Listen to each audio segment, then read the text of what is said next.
Hi everyone, welcome to Off the Podium. I have a special guest from Philadelphia today, Stanford Thompson. Welcome to Off the Podium. Thanks for having me.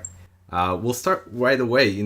I was reading your bio and, I come up with a set of questions, and going from an accomplished musician as a trumpet player to having a career in the administrative field and also teaching, obviously, but why the change? Why did you go from a trumpet player who I'm sure you were on to your career trying to maybe win a major orchestra job to doing the projects that you're involved with now? I just felt that I could have more impact on the other side. Yeah. I remember when I was little, Taga Larson, who was the first African-American musician hired by the Chicago Symphony, I believe in 2000 or 2001. But when he got that job, I just remember how exciting that was for me as a young trumpet player. My mom also grew up in Chicago. So, I had always heard about the Chicago Symphony and, of course, the brass section. So I just, I thought about it over the years. It was like I can sit on the back row. I can try to inspire people from the back row. Or, in a way, I could stand out in front and maybe get more people's attention. Yeah. You've talked about this a lot, and I went on and I listened to some of your interviews. The first time I learned about you was through the movie, the short film Crescendo, I think. And what is the importance of the kind of work that El Sistema does and the kind of work that Play on Philly does for young musicians that come from backgrounds of low-income backgrounds? I grew up in LA, and my parents were immigrants in LA, came to LA from Armenia, and they also had a really tough time for paying for music lessons and getting me to all these opportunities. What's the importance of programs like this? I think what is more important than kids learning how to play music or those that might not have access to music, I think the importance of programs like Play on Philly and El Sistema are really designed to help kids who have a difficult time learning the skill sets that they need to be successful later in life. So when you think about all of the obstacles that especially low-income children have, there are things like stress, for example, avoiding high-risk behaviors. It could be maybe low support from their parents or low school attendance, or the lack of access to high-quality out-of-school time programs.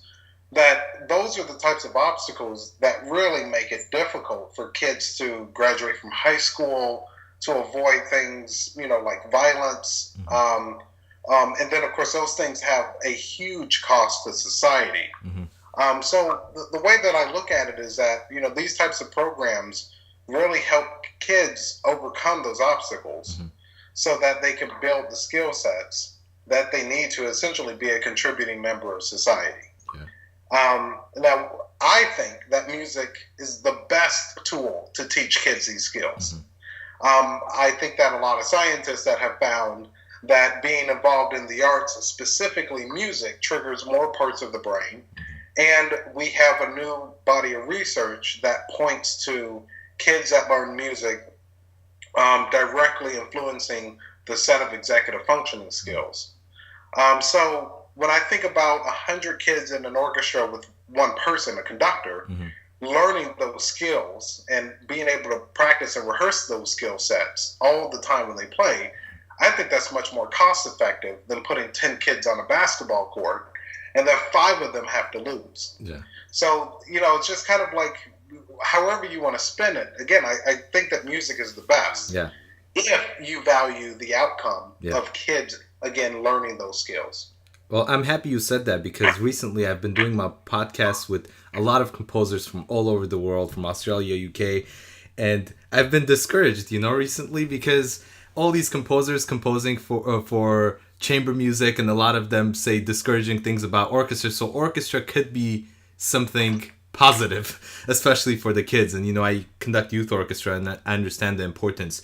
What do you say to people who say, for example, El Sistema program and the kind of program that you do in Philadelphia, they're great and they help the kids, but none of those kids could go out and become the great professional musicians and play in the Chicago or the Philly orchestras, professional orchestras, and do these big things that we think of people who come from better backgrounds and go and they do the great private lessons, weekly lessons, and they play in the major youth orchestra programs. What do you say to those people?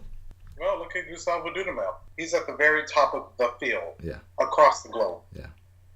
He is conducting the healthiest orchestra in America. He has helped to connect to the Los Angeles community in a way that no one else has been able to before. Yeah. He came from El Sistema. He didn't go to Juilliard. He didn't go to Curtis. He didn't go to the Vienna Conservatory. He didn't play in the Chicago Youth Symphony or the San Francisco Youth Symphony Orchestra. But look at where he is. Yeah. And there are hundreds of other El Sistema graduates that are playing in prominent orchestras all across the world.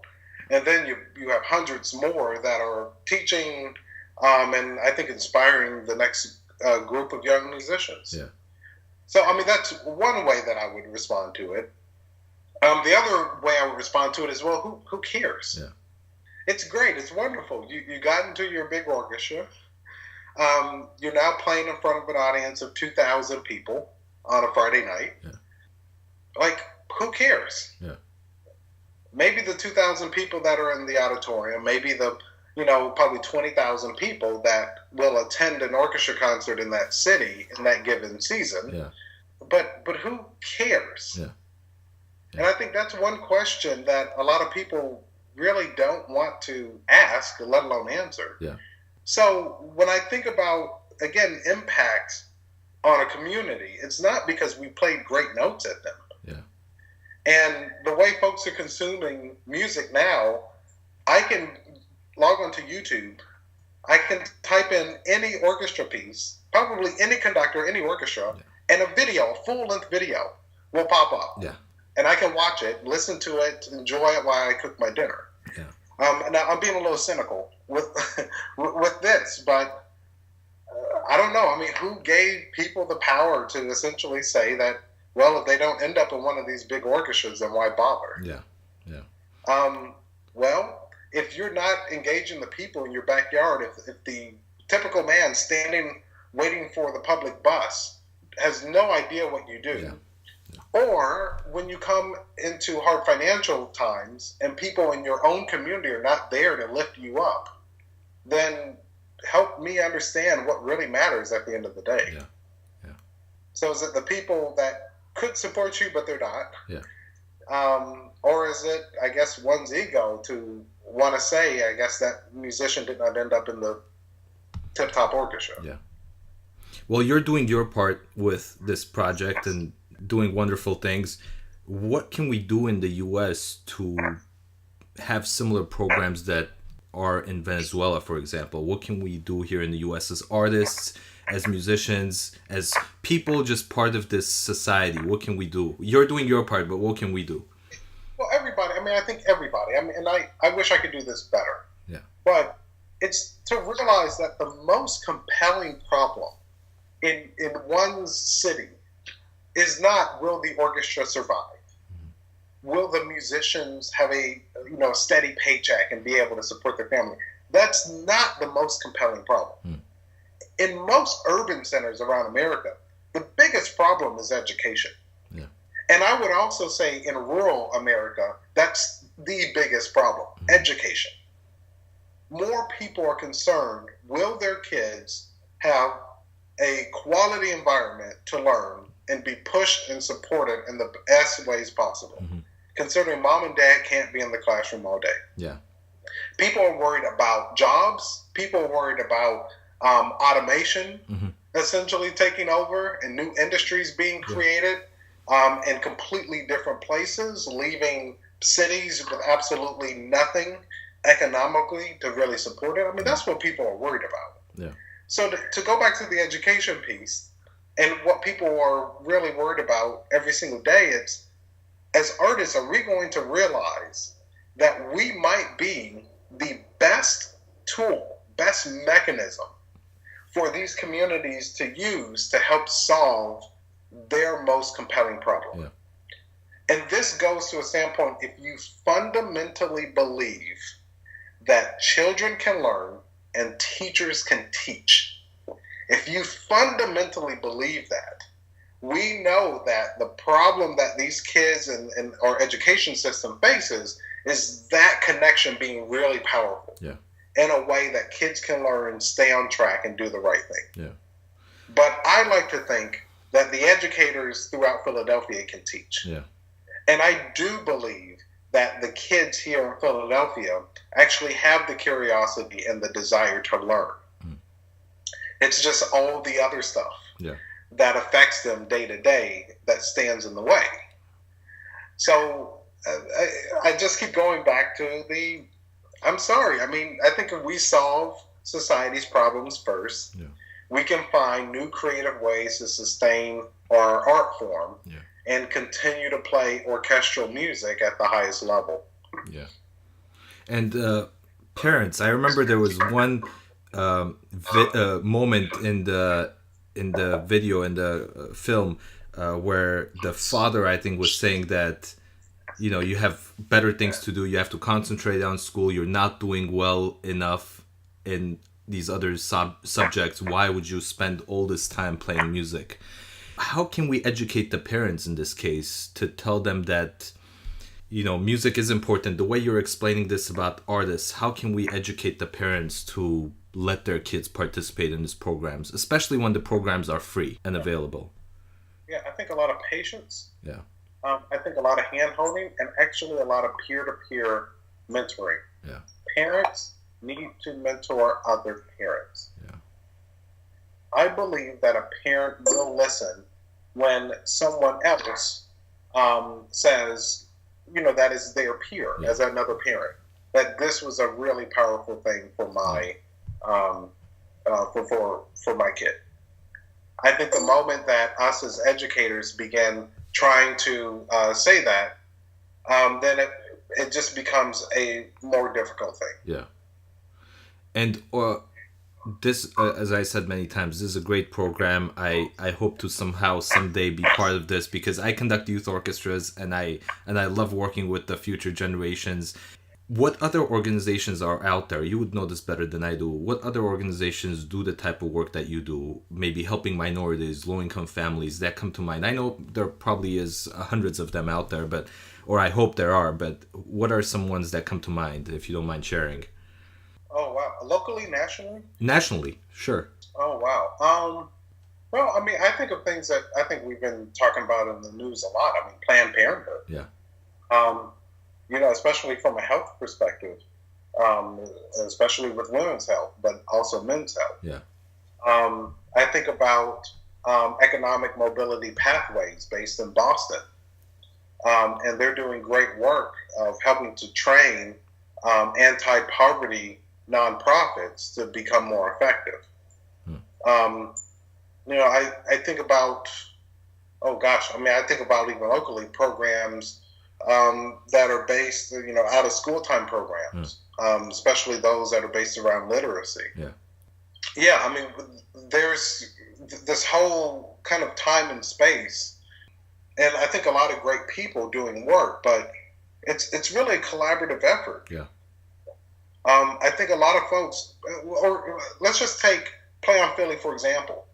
It just would be wrong for me to get up and say music alone is going to help save these kids. Yeah. And, we need strong partners in the schools, and we need parents to be a partner with us. And everybody has to be an equal partner. And as much as I hope that we could go into the lowest performing school in the city and help change and turn those kids around, I just don't think that is possible unless we have the support of their parents in the school. Yeah. So if we can create an environment from 8 o'clock to 6 or 7 o'clock every single day, a good 12 or 13-hour chunk where kids are really encouraged and supported and pushed, the bar being held really high for them, then I think that we have the opportunity to help them. Yeah. So that's the way. I just think it's going to be a really big collaborative effort. It's going to take more organizations to say, you know what, maybe we don't have all the answers, but if we link up with a couple of others that do, great. Yeah. Why has Play on Philly been successful? Because it's such a short time. I know you've been in the program, in other programs for a long time, but you've started this program about 7 years ago, right? Or 6 or 7 years ago. How does it become so successful in such a short time?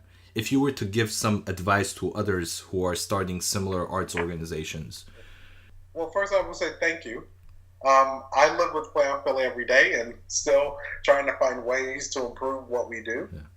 I believe that what we had in Philly was really passionate people from all ends helping to support us.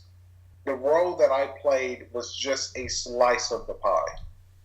Our co-founder, Carol Haas-Gravagna, who's also our board president, she made a very substantial donation to help us get started and helped open up her network of people to help Play on Philly. I think about the school where we launched, St. Francis de Sales, and the sisters who run the school, who really believed in what we wanted to achieve and gave us full access to the building and to the students.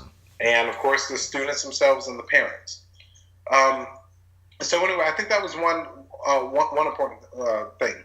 The other was just a really clear, logical framework and why we were pursuing this program.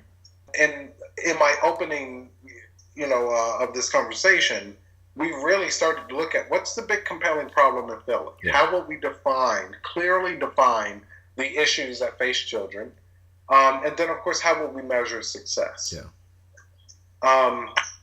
The third thing will be is that we look at a really strong collaboration with a great third-party evaluation firm called Wolf Brown. Oh, wow. And they have been able to help us to assess the impact over time with the students. And that was just an investment of energy and even some money that we made early on. So for those that are interested in starting programs, number one is that you can't do it yourself. Yeah.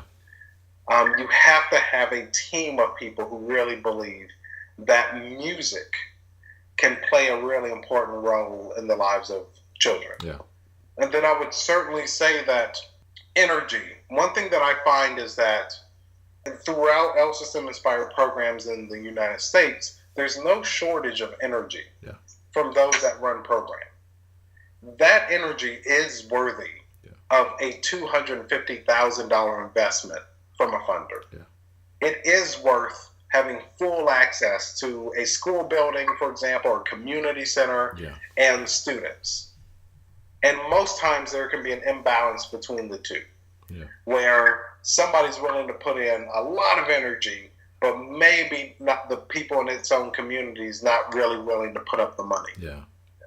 And sometimes I think that is a symptom of the hardest part, I think, which is writing down what you think your salary should be. Yeah. Do you put $10,000? Do you put $80,000? Do you put $130,000? Yeah. What do you end up really needing?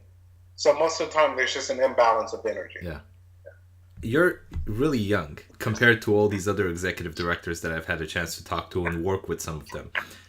What inspires you to do what you do every day, or what inspired you as a young musician to do what you do, or to be inspired to play? Because I read that you already decided you wanted to be a professional when you were 12 years old. What inspired you? I love the social connection that was made playing in orchestras. I love being with my friends. It was fun. We were all working together towards something. I really, really like that. And over time, that kind of changes a bit. Yeah. Your performance becomes more important. Yeah.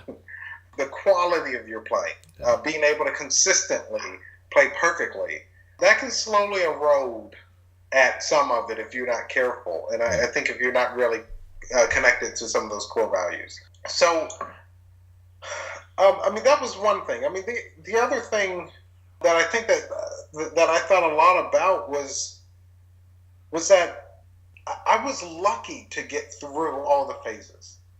I was lucky to have two parents who are both retired music educators and professional musicians that knew that they had to be resourceful if it was helping me buy another trumpet, if it was getting a scholarship to a great summer camp, or finding a really good teacher, or know when that teacher was no longer good for me and time to move on. But what inspires me now is the kids that we work with. Life is not, especially those that are interested in playing music, it's not simple. And I want to be able to share that knowledge with my kids and their families. It takes a lot of money and lessons and to get access to instruments. And when do you audition for the next group? Yeah. And to me, I think that's why Play on Philly exists, so we can break down all those barriers, and that kids can take the time that they need to explore their connection with music. Yeah. And for the majority of the kids, they have a strong connection to it. Some of the kids, they absolutely hate it and they move on to something else in their life. Yeah. We have some kids who love it and really see themselves as being a professional musician. But I also know that the world will not welcome those kids with open arms. Yeah. So we try to create that environment where we treat every single kid like a rock star. Yeah. It's not like in Philadelphia, let's try to find the best 100 kids. No, every kid should be able to play a Tchaikovsky symphony and a Beethoven symphony before they graduate from high school. Yeah. Not just the top 100. Yeah. So I remember you, in one of your talks, you said that, the programs in Venezuela, they don't just play pops programs. They have all these kids and they play full-on, what we call, maybe classical series programs that they play. And they don't have pops programs. How is that possible? How do you inspire kids? In my youth orchestra programs, I try to include all kinds of film music, all kinds of pops programming to get them excited to do some of these things. How can we do that here in the States to excite them to play the Tchaikovsky, to play the Brahms, to play all these big masterpieces with the same excitement that they play the Harry Potter and Pirates of the Caribbean? The way that I feel about it, I think it's what one brings to the table. Yeah. I am passionate about the standard orchestral literature. I love it. Yeah. I rock out the Brahms in my car and Tchaikovsky. I was just listening to some Shostakovich 10 on my way to this conversation. With Dudamel conducting. Not this recording. I love his recording. That's why I said it, of Shostakovich 10. No, it's my favorite one. This was Yo Levy in the Atlanta Symphony. Yeah. But here's the thing. I don't want to apologize for it. Yeah. And like the kids that I work with, they know that I like geek out on this stuff. They know that I know nothing about pop music. So when I come in there, it's just like, guys, man, this piece by Bizet, I really think that you're gonna like it. Yeah. Yeah. Like, I love this piece, and I can't wait to start digging into it. Yeah. And of course, the kids hate it. Yeah. First time, second time, third time. But now that we've been doing this for several years, it's interesting just how much. because the kids, I think they also know that we're working really hard to give them the real deal. So that's a part of it. I don't apologize for it. And I think the moment I do, by trying to say, okay, let's play this pop song that we have arranged, or let's play, a bunch of, the example you gave, some movie music. Yeah. Then, if it's not really used in a constructive way, then I think the kids will always want to go back to playing that other thing that they are excited about. Yeah. You mentioned briefly, but what advice would you give to young musicians that are going out in the world trying to make a career as musicians? What advice would you give them?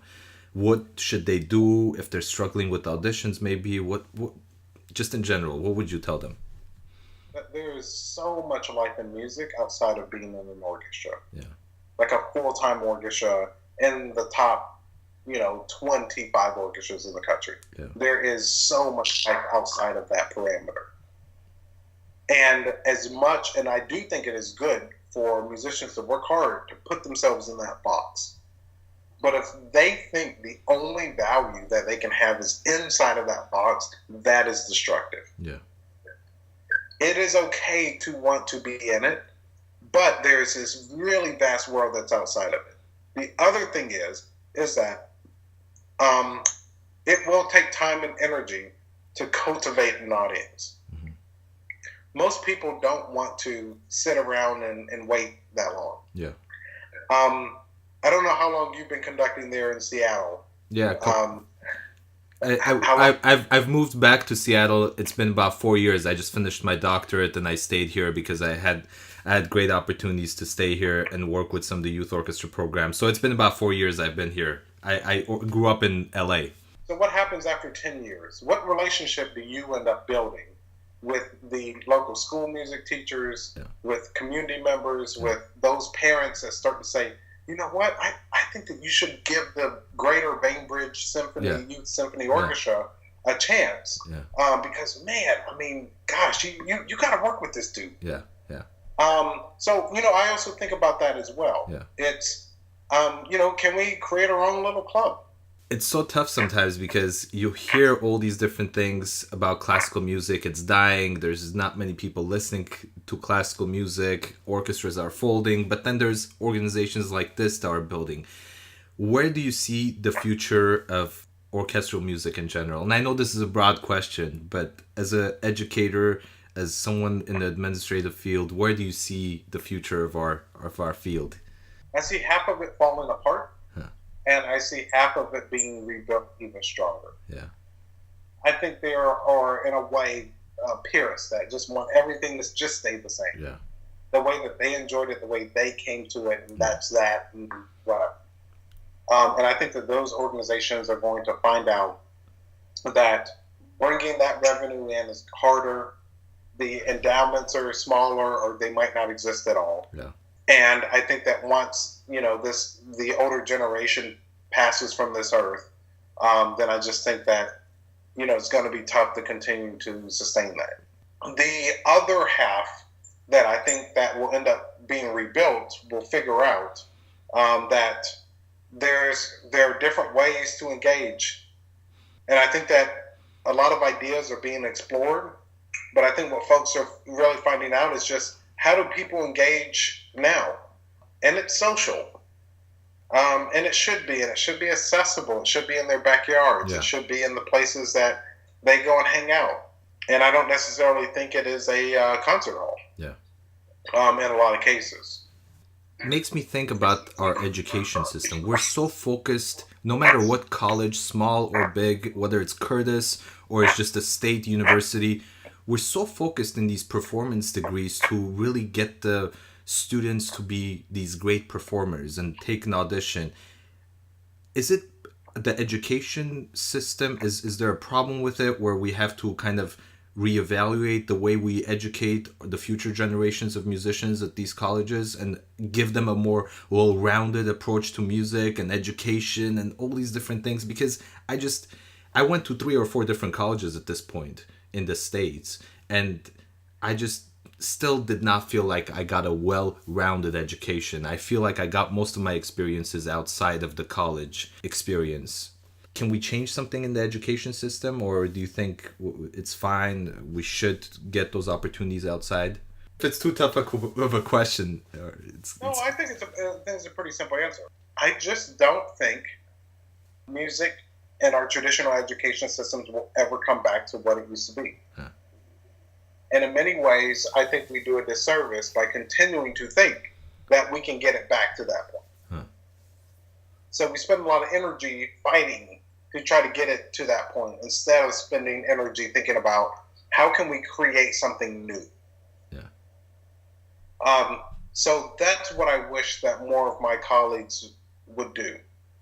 And that I also think that the security of those old jobs of being a school music teacher and being able to build a program over 25 years and then retiring, that just does not exist anymore. Yeah. Yeah. I do think it's going to be a combination of performing and teaching and mentoring and coaching, and I think it's going to be a much bigger thing. I am very confident that people can still make the same amount of money, if not better, but I think it's going to have to look different. Yeah. What are some of the day-to-day operations? You said you inspire the kids, you tell them about your love for traditional orchestral repertoire, And, there's all this talk about diversity and diversifying the programs and, making sure that it's diverse enough for people from different cultures to appreciate playing in an orchestra, but playing different kinds of repertoire for everyone to feel like they're at home. But you have a different approach. You want them to have the orchestral experience. What is the repertoire for your program, and what are the day-to-day operations of it? So day-to-day operations is that we have about 250 kids from kindergarten to 12th grade. They come to us every day after school for 3 hours. First hour of a group lesson, a second hour of some type of musical literacy class, and a third hour of ensembles. It could be full orchestra, it could be chamber orchestra or string orchestra, one ensemble, whatever it ends up being. And it stays kind of flexible throughout the year. We do 34 weeks during the school year and 6 weeks in the summer.